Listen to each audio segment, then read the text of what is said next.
మీరే ఖైరతాబాద్.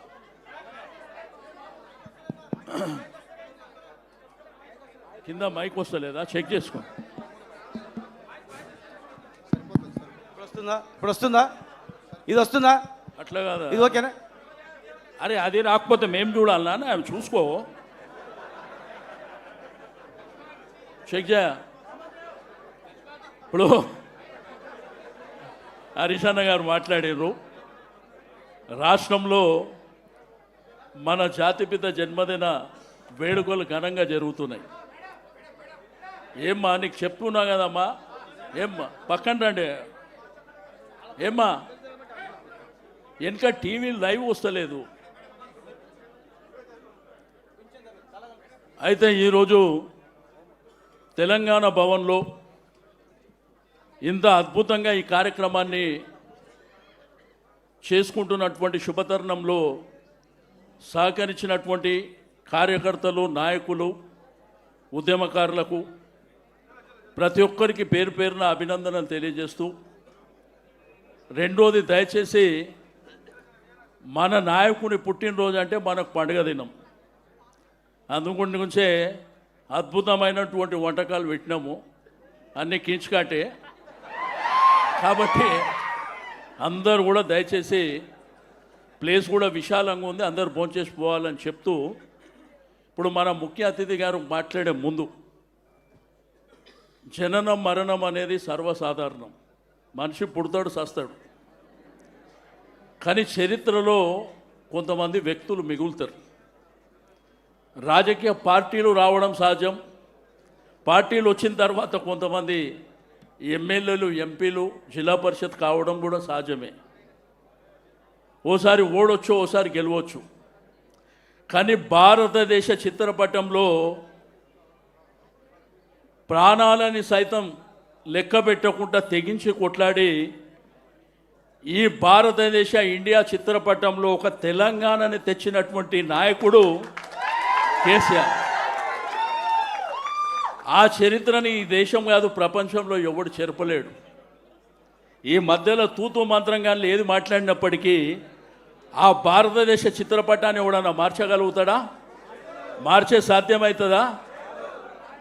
మొన్న ఎలక్షన్లు కూడా, ఇవాళ కూడా టీవీలు, పేపర్లు చూసినాం, మొన్న కూడా చూసినాం. ఏదైనా కానీ తాత్కాలికమే. ఆ రోజు కేసీఆర్ గారు ముఖ్యమంత్రి ఉన్నప్పుడు 2 సార్లు జిల్లా పరిషత్ జరిగింది, మున్సిపాలిటీలు జరిగినాయి, మున్సిపల్ కార్పొరేషన్ జరిగినాయి, హైదరాబాద్ కూడా జరిగింది. 100% స్ట్రైక్ రేట్తోని అన్నీ మనకే వచ్చినాయి.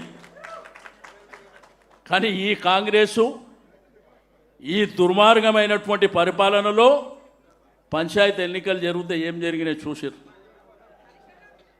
35 నుంచి 38% మనకు వచ్చినాయి. నిన్న మొన్న మున్సిపాలిటీసు, కార్పొరేషన్ల దౌర్జన్యాలను చూసినాం రాజకీయాలలో. కానీ పోలీసు రాజ్యాన్ని నడిపిస్తూ గెలిచిన వాళ్ళని ఎత్తుకపోతురు, గెలవకముందు ఎత్తుకపోతురు.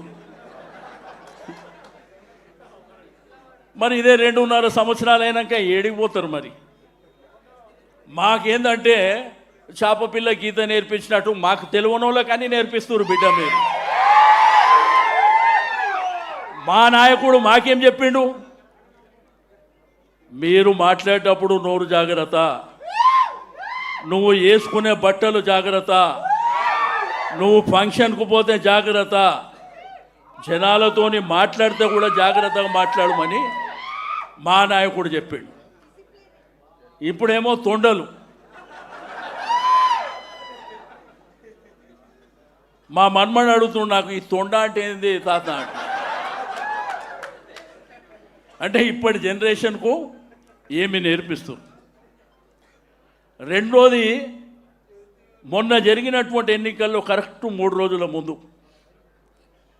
జూబ్లీహిల్స్లో ఎట్లయితే 200 కోట్లు ఖర్చు పెట్టిర్రో, మళ్ళా 3 రోజుల ముందు ఊర్లు, గ్రామాలు విచ్చలవిడిగా.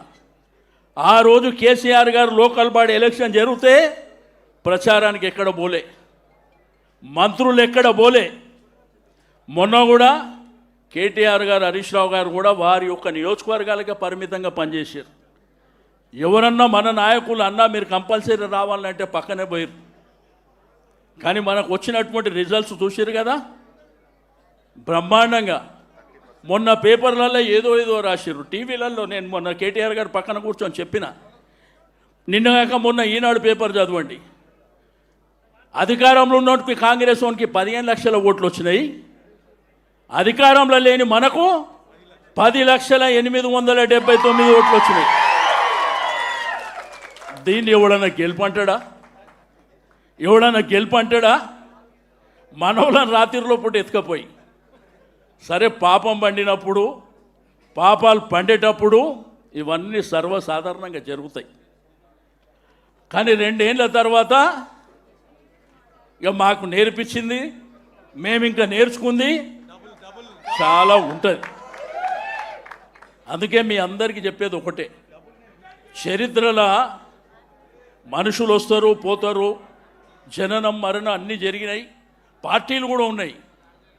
కానీ ఒక దేశ చిత్రపటంలో ఒక రాష్ట్రాన్ని సాధించినటువంటి ఏకైక నాయకుడు కేసీఆర్.